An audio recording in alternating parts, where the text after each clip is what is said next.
वालेकुम वरहमतुल्लाहि वबरकातुहू। आज हम अपने प्यारे दोस्तों के नाम एक बहुत प्यारी गज़ल है, वो प्यारी बस्ती के नाम।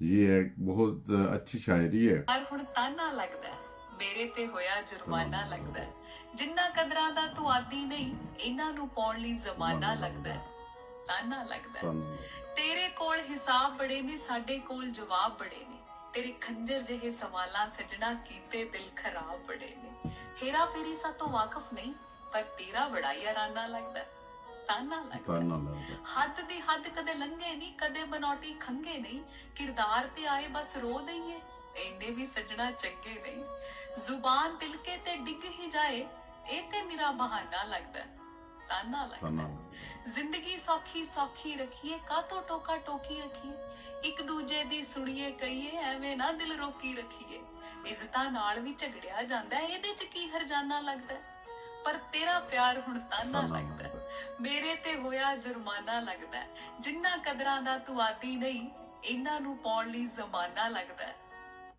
अच्छा, बहुत प्यारी है नज़म सी, पंजाबी नज़म सी। मैं गज़ल कहती कुछ दोस्त जिहड़े ने उन्होंने सानू साढ़े दोस्त उन्होंने इतराज़ लाना चाहिए है कि गज़ल नूं नज़म कहते नज़म नूं गज़ल। मैनूं दरअसल मैनूं शायरी नाल इन्ना लगाव नहीं, जिन्ना कोई ऐसा दी कोई अच्छी नज़म आ जाए तो मैं सुन लेना।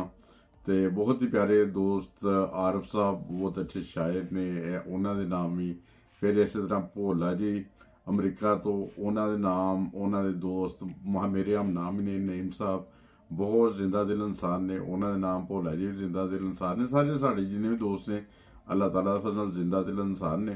तो यह सारे वो जिंदा दिल इंसानां लई जिहड़ा ना बहुत अच्छा कलाम सी। तो जिन्ने दोस्त हैं जिन्ने ग्रुपां में शेयर करांगा वो मेरे अपने प्यारे दोस्त हैं, बहुत अच्छे इंसान ने सारे। तो हुण मैं एक एक दा नाम लेना चाहां तो मेरे वीडियो बहुत लंबी हो जाएगी।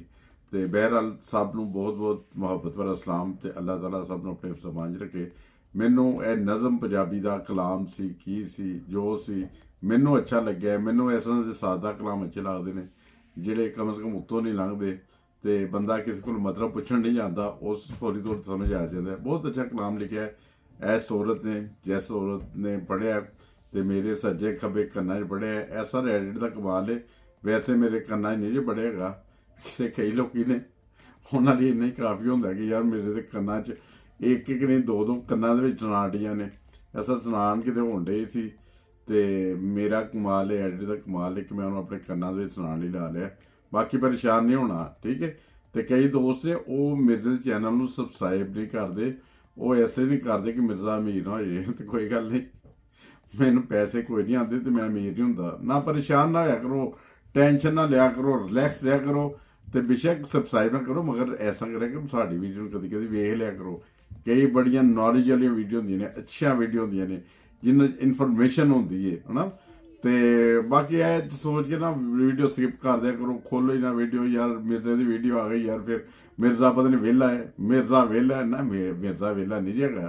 मेरे को टाइम नहीं होंदा, टाइम कट के बनाई दा तो सोचीदा कि अपने दोस्तों थोड़ी इंटरटेनमेंट दी अपने चैनल थ्रू। और मैं भी वेला नहीं जगा।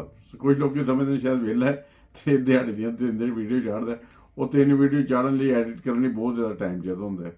तो सिर्फ ऐसा ही कोई मजमून जेहन च आ जाए या जिस नाल वेख्या है कि दोस्तों की कोई असलाह हो जाए या असलाह अपनी भी होने वाली होंदी है, मेरी अपनी होने वाली सलाह होंदी है, मगर फिर भी होंदी है कि किसी को कोई धोखा ना खा ले, फ्रेम ना हो जाए, कोई मसला मसाइल या कोई अच्छी वीडियो जी उन्होंने दोस्तों ने बना दिए जो उन्होंने फायदेमंद होए। बहरहाल मज़ा आया, मिनतियाँ सुन के कलाम तुहानूं भी शायद आएगा। जे आया तो कमेंट्स दस देना, तो या हमेशा तरह पहले तरह चुप रहना, कोई गल नहीं, फिर भी मैं समझ जाऊँगा मेरे भाइयों ने सुन लिया तो कोई ऐसी गल नहीं। अल्लाह ताला तुहानूं अपने समाज रखे, साडियां दुआवां तुहाडे नाल ने। दुनिया के जिहड़े कोने तो भी साडे चैनल दे नाल टच होंदे हो, असीं बहुत तुहाडे शुक्रगुजार हां कि तुसीं साडी हौसला अफजाई करदे हो। बहुत सारे दोस्त कमेंट्स भी करते हैं, बहुत अच्छे कमेंट्स करते हैं। तो इस तरह साडा प्यार मुहब्बत नाल साथ देंदे ने, साडी वीडियोज़ भी शेयर करते हैं। बहुत शुक्रिया sir, I love you sir.